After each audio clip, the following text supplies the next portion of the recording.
Besides personal care, one of the most requested services we see come forward is about respite. And what the intent of respite is, really is to provide an intermittent break for the primary caregiver who lives with that individual. I think what I liked about respite the most was the fact that there was so much flexibility within it. Outside of the home, inside of the home, it was whatever my son needed. And at the flip side of that, it was whatever our family needed. Respite services are available on the Individual and Family Services program. It's also available through the emergency services under Individual and Family Services. And it's also available in our waiver program. And that's the HCBS waiver program, the core waiver program, and the Basic Plus waiver program. And so the current services for respite is that can be provided in the in-home setting, so it can be provided in your home and with a Medicaid personal care agency or a home care agency is what you hear language, or you can choose your provider. They are required to go through different trainings in order to be a contracted provider with the state to provide that service.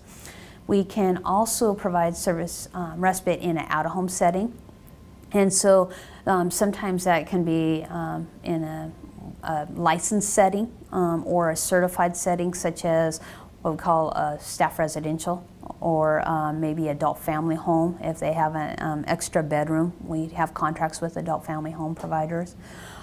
We have a very specialized respite bed, and it's called Enhanced Respite Services.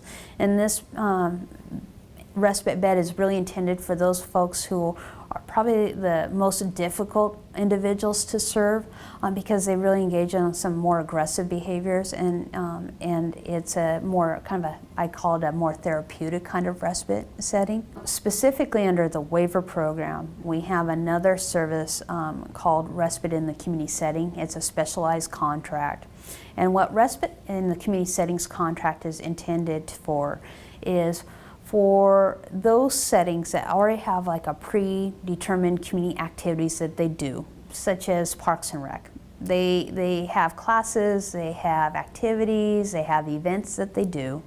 If they get contracted with the state for respite in the community setting, a person can actually go and attend that, and then that contractor is required to meet all the needs of that individual when they're in that setting.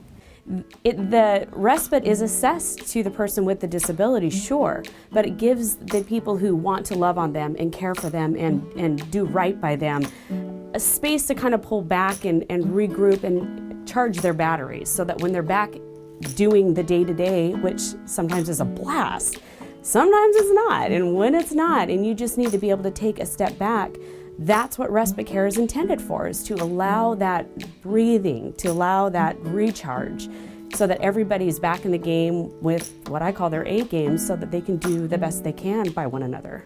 That's respite to me.